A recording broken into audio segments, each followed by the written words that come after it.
to be easy on yourself, right?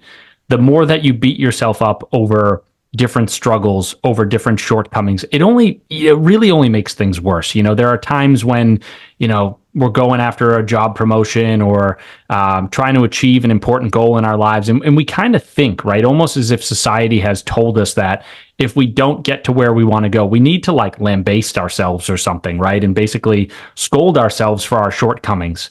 But that doesn't really feel very good. Obviously, if in the process of doing that, it motivates us to take action elsewhere or keep going on the path, then sure, again, like you said, different tactics work for different folks. But I think, in a large, across the population, I would say most people, when we beat ourselves up, it doesn't lead to good places. And so I think an important thing, right, is as you are having these struggles, right, if you're dealing with anxiety, if you're dealing with depression, like just give yourself some credit, give yourself some self-love. Like these are really hard things to deal with. Welcome to the Daily Soul Bytes Show. I am your host, Bola Abimbola, frequency alchemist, life coach, and energy practitioner. Daily Soul Bytes is where we have guest authors, coaches, and entrepreneurs who share their insights for the expansion of collective consciousness. And today I have a very special guest, Brian Sachetta, all the way from the States. Welcome to the show, Brian. Hi, Bola. Thanks for having me. Thank you for being here. I'll read a bit about your bio before we start, Brian. Brian Sachetta is the author of the Get Out of Your Head book series, a collection of personal development works focused on helping readers overcome various forms of mental illness. The first entry in that series, Get Out of Your Head, a toolkit of living with and overcoming anxiety, was released in 2018. Brian also runs a website and blog of the same name, www.getoutofyourhead.com. Through this site, he offers written advice and coaching to clients looking to make strides in their battles with mental illness. This is so critical.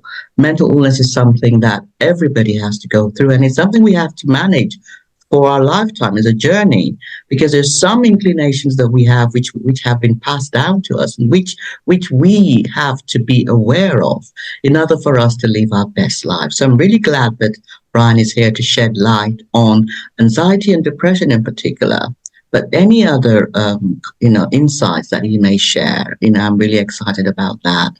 So thank you again, Brian. If you could tell us, how did you come to this place where you are now an expert in anxiety and depression? I would love to know that journey, because we all have things that galvanize us and inspire us or give us no other choice but to transform. And, it will be good to share that so that anyone who's listening may be inspired or resonate with that, because this is really what life is about. It's about inspiring one another. So I'd love to know what inspired you, or what galvanized you, or what led you to this place where you're now really supporting others with anxiety and depression and their mental health in general. Definitely. So, the work that I do, the writing that I do, my brand in general, my efforts are all a product of personal experience. So, throughout my teenage years and then well into my 20s and whatnot, I was dealing with a lot of anxiety, a lot of depression, and eventually, right, got to the point of, I think everybody, you almost alluded to the fact that there's these different phases in life and you have ups and downs and all that. And I think that you deal with a specific struggle for a long enough period of time. That could be a week, that could be a year, it could be a decade. Eventually, you're like, I have to do something about this, right? I can't just keep living my life with this constant roadblock in front of me. So there's a lot of different ways that somebody might address that roadblock. But for me, that was the sort of situation that I was in, where I'm sitting there saying to myself, okay, I'm having panic attacks. I am being obstructed by this thing I call my mental health. I'm being held back by anxiety and depression. I want to live a good life, right? We all have goals for ourselves. I'm no different. There's certain directions that I want to take my life and have wanted to in the past. And for me, it was just very clear at a relatively early age that the anxiety, the depression were getting in the way of me being able to do those things. So once you kind of align the pieces together like that, it becomes easier to say, okay, I'm headed in this direction. I want to be heading in that direction. This is what is holding me back. Therefore, to get back on the path or to be able to walk over proverbially to the place that I want to go, I need to address this thing that is stopping me. So for me, right, it was coming to that realization early in college, understanding that anxiety was, really eating away at me, understanding that my mind, ran these patterns, and I contributed to them as well. And knowing that I wanted to improve my own life. So from there, it was really starting to open up a little bit, talk to different people about anxiety, about depression, about mental health in general. I read a lot of books during that time. I also attended therapy, read journal articles and whatnot. And I sort of pride myself upon saying I took this thing really seriously, right? I was like, and maybe it took me a little while to get there, but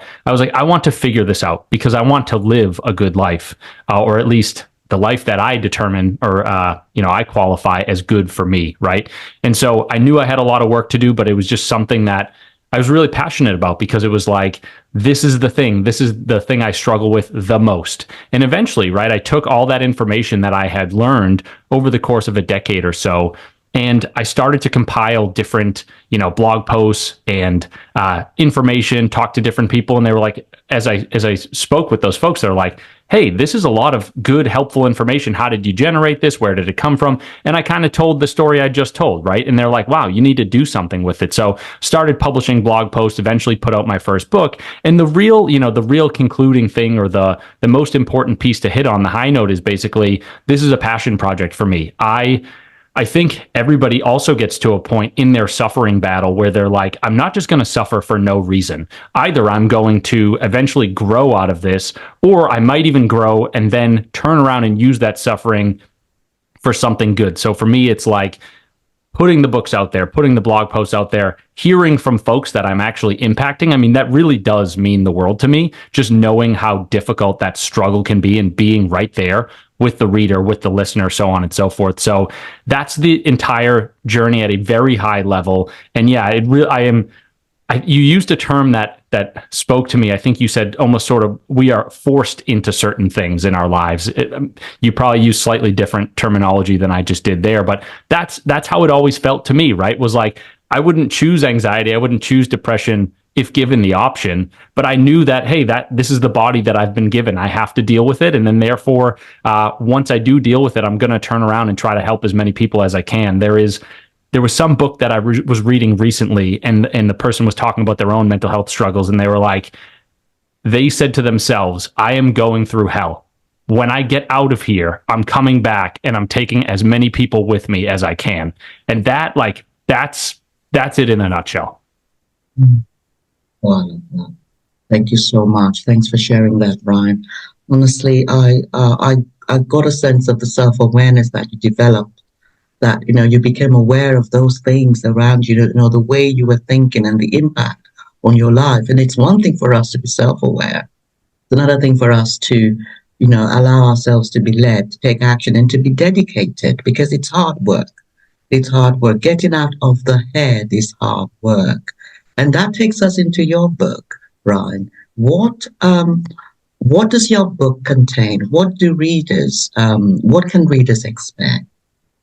Yeah, so in that first book, which is the one centered around anxiety, right, I kind of propose, or I offer, two different ways of looking at anxiety for folks. So I say in the first half of the book, let's operate under the assumption that you are in the middle of a anxiety provoking moment, maybe an anxiety attack. You are already feeling anxious.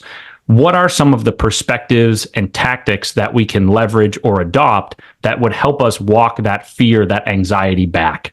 And then the second part of the book is more saying, from a higher level, how do we make it so that we get into fewer of those fear-provoking situations in the first place, right? So I kind of look at it as not a purely holistic approach, but an approach where I look at, the two different levels. And sure, sometimes it's a gradient, if you will. There might be multiple levels, but just giving folks different tactics that they can use in different kinds of situations, and really trying to make the advice that I put forth actionable, right? I think we've all read books that are very abstract, doesn't feel as though they necessarily relate to us.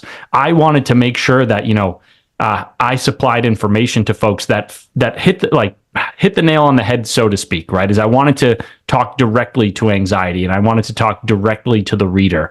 So I wanted folks to come away not being like, hey, I learned some things about anxiety, but hey, I learned a lot of things that I can apply in my own life right now that will help me improve. So really trying to affect the reader's routine and their daily habits that allows them to feel as though they are making progress. They are chipping away at, this seemingly insurmountable battle. If you could, Brian, to differentiate between anxiety and depression, because they are two very similar states of being, and there's also some distinct aspects to them. We could define what anxiety and depression are and what the similarities and the differences.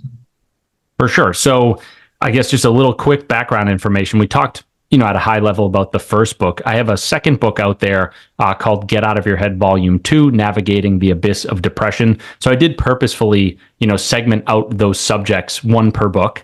But it is really important, as you alluded to talk about the connection between these two different conditions. So let's start with anxiety. Anxiety is essentially future-oriented fear in the sense that, right, like we all know what it feels like to be fearful. If we are, at a haunted house, let's say it's Halloween time, we're afraid that somebody is about to jump out in front of us and scare us. Anxiety is kind of that, but abstracted out on the calendar. So basically saying we are afraid of being fearful in the near future. It might be regarding a specific event, it might be regarding a specific timeline, or it might not be. It might be a little more vague than that, right? But it's a feeling of fear that is not related to a present threat in front of us in this very moment, if that makes sense. Depression is, a lot of folks will say that anxiety and depression are like two peas in a pod. They are comorbid conditions, so they often go with one another. If we give a definition there, I would say that depression is essentially a pervasive state of hopelessness and helplessness. It's when you feel like you have no agency. And even if you did have agency, you exerting that agency would have no effect, right? It's you basically tossing your hands up and saying, what is the point of even trying? Nothing is ever going to improve, even if I could improve it, right? And I think one of the connections between anxiety and depression is the fact that there's something of an observed effect in research, in science, showing that if you take, for example, there are these studies involving mice, and if you scare them all the time, if you put them in an anxiety-provoking environment for a long enough period of time, at first what is going to happen is, so let's just say, in these mice's cages, we put a small predator, we shake the cage, we mess up their sleep-wake cycles, things of that nature, things that affect, the fear circuits in the brain. At first, those threats are going to come on, and the creature is going to be like, okay, fight or flight response is kicking in, I got to go find safety, right? However, if enough of those threats keep coming and keep coming and keep coming, eventually that creature, could be a mouse, could be a dog, possibly even humans, right? That creature will eventually fall into a state of learned helplessness, which is basically saying, instead of enacting that fight or flight response, as in, I got to get the heck out of here, it'll just lay down and take it. And so the connection between anxiety and depression, or one of them, one that I like to call out, is the notion that, like, if we are constantly encountering anxiety and stress and threats in our environment, in our lives, in our worlds, right? If we're going to work every day and it's a stressful, anxiety-provoking situation, if we come home each night, same sort of thing, if we're on our phones all the time, digesting scary and harrowing news headlines, right? Eventually, subconsciously, the body and the mind are going to say, what is the point of even trying to evade these different stressors? Eventually, let's just kind of turn the nervous system on its head into this state of learned helplessness. And that's where sometimes you can fall into depression. So one of the messages that I give in that second book is we really do. And I know it's hard because, life is just stressful, but we do have to be methodical about how we create and sort of arrange our environments, right? Going back to the work and the home life and the cell phone examples, if we are constantly getting stressors thrown at us from those different avenues, we need to be conscious about saying, look, I got to turn those ones down to the degree that I can. I got to turn these other ones down to the degree that I can, because I know that if I don't, eventually my mind and my body are going to have that reaction and kind of throw up their proverbial hands and say, screw it, why even try, right? So it's important to really, I don't know, keep your finger on the pulse of these different stressors and things that upset our nervous systems, and make sure that we don't fall into that, pit of despair that we call depression, because that can be hard to claw. It's hard for us to claw ourselves out of that pit. Mm-hmm. I totally agree with you that it's really hard because the brain is wired. As Joe Dispenza will say, the brain, in terms of those cells that are, wired together, fire together, the more we get conditioned, and I love the examples she gave, when we get conditioned and we repeat these patterns in our minds or thoughts, our limbic system becomes wired for threat, becomes wired for helplessness. And we become, it becomes really difficult for us to shift away from that until we reprogram. So there's a reprogramming that has to take place in order for us to really begin to take action in a different way. So I would love you to, and this is probably something that you do in your programs. How do you support your clients to really reprogram? Some of the tips that you give, maybe 2-3 tips on how to begin to reprogram that limbic system. So we're not focusing so much on the present on the future or the past, and we're able to stay more present, because this is really where our sense of well-being, and I'd love you to talk about that in a little bit. What happens when we do overcome some of these stressors, some of these triggers, because we will always have triggers. The healing is in layers, and we'll always have ups and downs. But the time comes when we are able to really establish a deeper grounding within self. And, I'd love you to talk about that. But first, a bit about, some advice, some tips to really begin to reprogram those parts of us. And this is really endemic within the body. It's not just about beginning to read different books or hanging out with different people. There is a really serious programming that we need to do within our own self. And I'd love you to talk a bit about that. Right. So if we are constantly thinking fearful thoughts, eventually the fear circuits in our brains are going to strengthen, right? And then all of a sudden we find ourselves with bodies and minds and brains that are producing more and more fear. And so I guess it's a very holistic and honestly kind of nebulous process. But I think where I would start folks is to say, okay, let's take a look at different things in your life and figure out where various stressors are coming from, right? One of the things that I will sometimes say in my writings is the fact that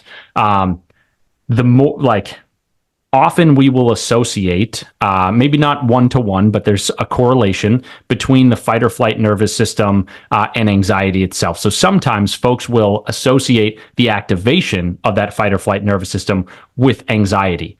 And if you think about what that fight or flight nervous system is, right, it's the acute stress response. You look at those words and you say, the more stress, in theory, right, the more stress that we put into our bodies or we have in our lives, the more activated that system is going to be. And therefore, the more likely we are to encounter anxiety. So if we walk that back and we say, okay, if the more stress I encounter might lead to more anxiety, how do I therefore reduce the amount of stress in my life? And that is the more challenging thing, because we have to talk about people's habits and routines. And it's hard to do that, a one size fits all kind of solution. That's where I have to work with somebody one-on-one to say, all right, let's take a look at what is your work life like? What is your home life like? And really get into the weeds. I have done this exercise on myself, and I'm not saying that I'm perfect or that I've done it perfectly, but a few examples that might resonate with the reader, for example, would be I love listening to audiobooks and podcasts. One of my downfalls is I try to listen to so many that I will speed up the recording. Eventually, I noticed that when I speed up the tape, it messes up my nervous system. I get all, the stress gets going, the fear gets going. I have these physiological reactions. So it took me a long time to realize that, hey, I need to slow down the tape. And if that means I can't listen to as many podcasts or audiobooks, so be it, right? Another example would be folks talk a lot about blue light emitting from our, devices, our computers and our cell phones and stuff like that, and then how that affects our sleep wake cycle. So, if you're watching TV late at night, a lot of blue light is coming out of the TV, hitting your eyes and telling your brain that it's daytime, or, at least not time to go to bed yet. And then so you're watching TV, and then you shut off the lights and you shut off the TV and you're like, all right, let's go to bed right now. Your brain is like, I can't go to bed right now. You've already told me that it's still daylight out, or something to that effect, right? So another one of these routines, habits, kind of in the practice of analyzing people's routines and habits is saying, hey, like, what is your sleep like? And are you maybe preventing yourself from getting the proper sleep that you need because of the technology that you're using late at night? Obviously, there's devices these days. It's like most of the Apple devices have the night shift, or I forget what the name of it is, but it changes the hues. So the device will emit less blue light later on in the day, usually after sunset. But I still think that, we're dealing with this, like the technology that we have. I don't know if we can necessarily say that we can pull out all blue light. So we're still getting some of that effect. And the reason that something like sleep and, the blue light, conceptually is important to think about is that there's a lot of research that shows that when we are tired, right? So you talked about the limbic system, right? In the limbic system, we have the fear centers of the brain, which are called the amygdala, or there's these two little almond-shaped things called the amygdalae.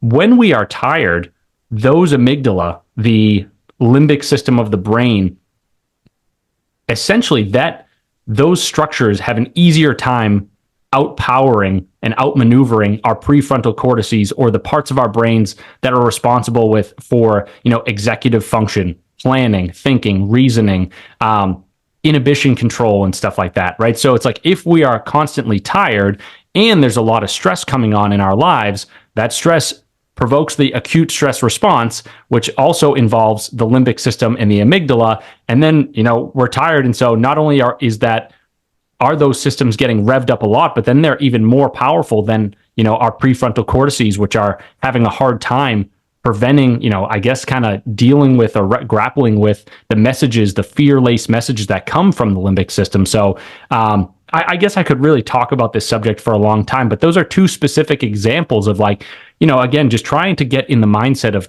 teaching or coaching folks on, hey, how do you get out of that stress response all the time?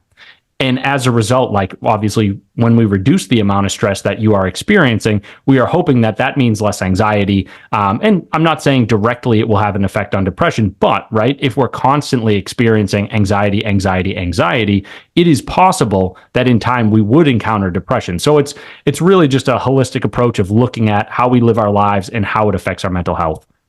I love those two aspects you mentioned, this reduction of stress, and really trying to manage our sleep better.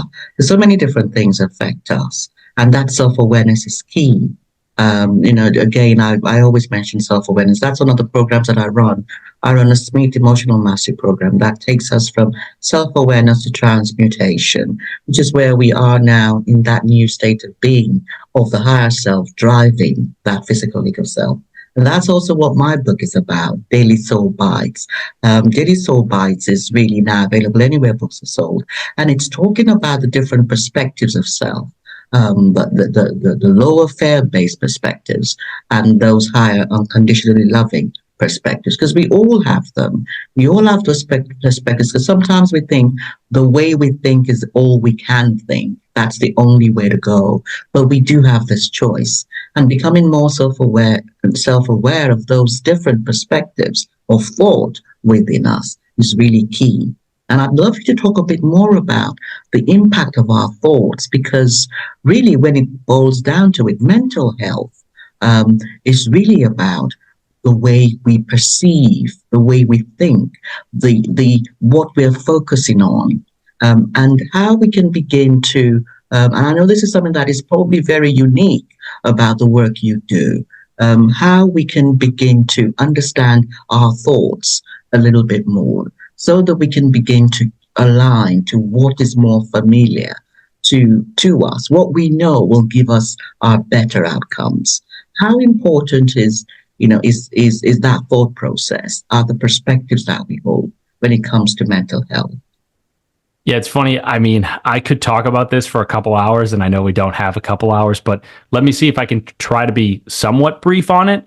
So I think the first thing to state is basically that thoughts are powerful things in the sense that scientifically, when you are thinking strong and deep thoughts and focusing on them for quite some time, eventually electrical impulses in the brain, get transmitted into the body in the form of, right, when you feel like, if you sit down and you think about something really sad or really scary or whatever, eventually that thought manifests itself in the body by creating cortisol, adrenaline, evokes the stress response and whatnot. So when sometimes people say, and this is probably more geared towards modern medicine or whatever, and it's not meant to be a jab, but some folks will say there's no mind body connection or whatever. I'm like, have you ever sat down and thought about anything, right? And then felt that in the body? That is the mind body connection, right?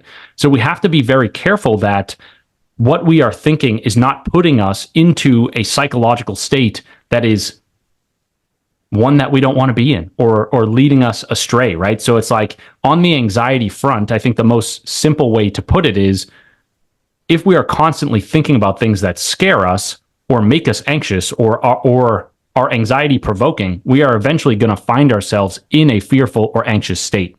And so that the difficult part of it, right, is I can say that all I want.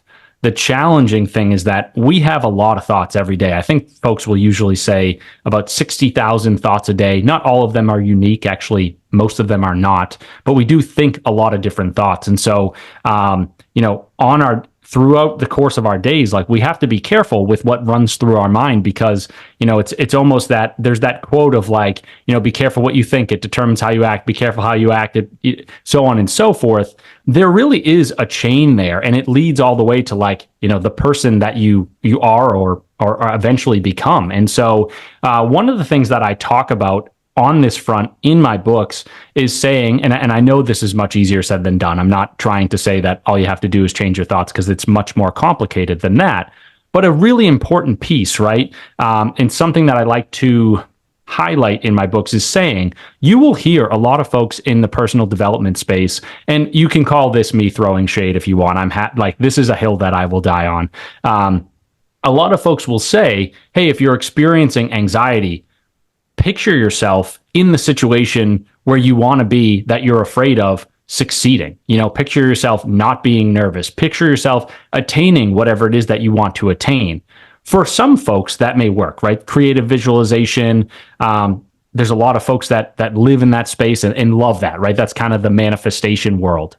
However, when it comes to mental health and mental illness, it's like, if you give somebody who has anxious tendencies that strategy, what is going to happen really quickly is they are going to see visually in their mind a situation that they are already afraid of. And they're going to be trying to brute force their way mentally through this situation, saying, I see myself on stage, I'm at a concert or a recital or whatever, and I'm hitting all the notes and I'm doing amazing. But that fear that they feel around that situation is still going to be there. And it's going to basically tempt them to go into it and be like, oh, no, and then all of a sudden in your mind, you're running these circles again, and you're saying, here's why I shouldn't be afraid. Here's, me battling this demon in my mind and whatnot. And to kind of take this back to the beginning of the answer is, one of the things that I talk about is basically saying, you got to be careful that you don't think about the things that you don't want, even if you are trying to actively avoid them or get around them, right? Because the more that you focus on something, especially an emotion, the more it's going to expand. So even if you're saying, I'm focusing on my anxiety in an effort to get rid of it, what is most likely to happen, especially if you are a person who has anxious tendencies, is you are then going to really dive into the anxiety, feel the anxiety, and get caught in a loop of anxious thoughts and make the whole thing worse. So not that this process is easy, but what I like to say to folks, right, is and I swear to God, I use this all the time in my own life because I have to, right? This is the only thing that has really worked for me throughout time is, okay, so let's say I have a job interview or a date coming up, and it's those are things that make me nervous. And you can call me whatever names you want. You can say, hey, you shouldn't get nervous about those things, but it just is what it is. And that's what happens in my body and my mind. And there's not too much I can do about that base fact. However, I can respond to the fact that I get nervous, right? And so one of the strategies that I have enlisted time and time again in my own life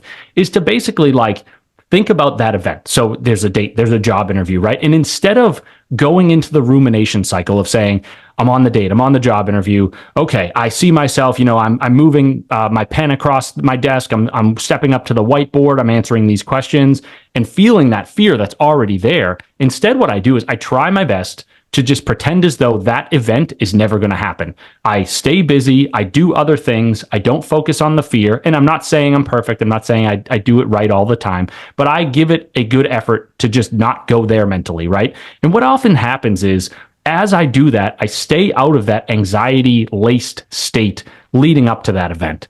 Eventually, I get to that event, and because I've done the pre work, I'm not as anxious going into it. And then when I get there and I'm not as anxious in it, I perform better, right? And so the whole thing, again, I'm happy to say that I'm throwing shade at some authors, some folks, because again, this is a hill that I will die on. But the idea of being like, hey, I'm mentally preparing for this thing that scares me. I'm going into it. I'm thinking about it. It may work for some, but I think it fails for most, especially for those who have those anxious tendencies, because it leads to the rumination cycle, right? Where you're just like, oh goodness, I feel that fear, which means I need to think about this again. I need to feel myself, or I need to see myself in that event, not encountering any fear. Oh, I felt a little more fear. Let me do it again. Let me do it again. Let me do it again. And you just get so wrapped up in this process that at times, right, you have no idea like what to do next. You're just caught in your mind. And so I know it's a long-winded answer. I'm passionate about it. I could talk about it for a long time, but I think the important thing to take away here, right, is basically emotions expand when we focus on them. If there are certain emotions that you don't want to experience, try your best not to focus on them. And how do you do that, right? Stay busy. Focus on other things that you're passionate about that mean more to you, or at the very least, if the most that you can do is just put your mind elsewhere, even if there is no passionate subject or whatever for you to put your attention on. Just do that for a minute, and then 10 minutes, and then an hour, and see where that gets you. Right? The whole thing is you don't want to suffer twice. So you don't want to suffer leading up to that event and then in the event itself. It's like, hey, if you're going to suffer in the event, at least let the lead up, the week-long period ahead of that event, let that be good, and then suffer later. Don't suffer for 7 days and then again during the event. So I'll cap it off with that. Thank you. Thank you for that, Brian. I do agree with you when you say that whatever we focus on is what will expand. And these are the 60,000 to 90,000 thoughts we have going on in our heads. And, a lot of these thoughts are repetitive, and a lot of these thoughts are quite negative. And they don't go away. We have different levels. No matter how many years we've spent on personal development, on transformation, we will always have different levels. We will always have the ups and downs. And it's really about the emotional resilience and the toolkits that we have, the toolkits of different modalities. And I hear you when you say that some modalities do not work for some people, because we're all unique. We're all individuals. And there's so many different modalities, all over the billions of modalities. And it's about choosing the modalities that work for us. So a lot of trial and error goes into this, determination, and it's a lifetime journey, because these are the thoughts that we have put on in our heads. And we really have to become much more self-aware, mindful of the things that we know do not serve us. And this takes a lot of experience. We have to really come to develop that relationship with self and accept our own self, nuts and bolts. This is what Carl Rogers will say, that it is only when we accept ourselves that we will truly change. There has to be a lot of love that we begin to infiltrate into our thoughts and become an observer. And by observer, I mean we see the thought, we are aware of the thought, and we actually detach from it. And that's similar to what you were talking about. You have an interview coming up, but you're not focusing on that interview, on that event. You're stepping back and you're allowing yourself to be an observer. And that is why it's really good to work with coaches who are supporting us to develop that practice, that tendency, that inclination to step away. It's not something, for some it could take overnight. I don't think anything is impossible. It took me almost a decade and it's still a journey to actually be able to step back and be an observer in in any situation that is causing some degree of stress. And as a parents, we always have something that is going on that that we do need to manage. So I do I do want to thank you for that. And I would love to just ask, there's any final words you would like to say around the cultivation of mental health, good mental health, how we can begin to really experience that life where, yes, there are threats around us, but it's about how do we manage these threats that we are perceiving in the future? How do we manage this learned helplessness or the belief that we are not capable, we are not enough from the past? How do we begin to live a new way of being? The most important thing is you do have to be easy on yourself, right? The more that you beat yourself up over different struggles, over different shortcomings, it really only makes things worse. There are times when, we're going after a job promotion or trying to achieve an important goal in our lives. And we kind of think, right, almost as if society has told us that if we don't get to where we want to go, we need to like lambaste ourselves or something, right? And basically scold ourselves for our shortcomings.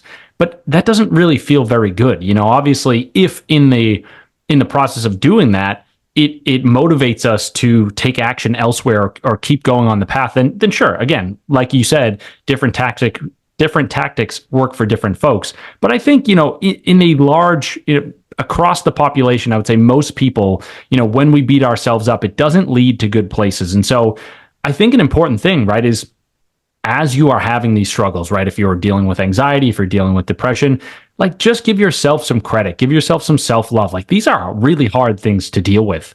And, it's important to remember too that like you're not alone, not only from a perspective of like, I'm here with the listener, kind of proverbially, talking about these things and making space for some these things. And so are you, Bola.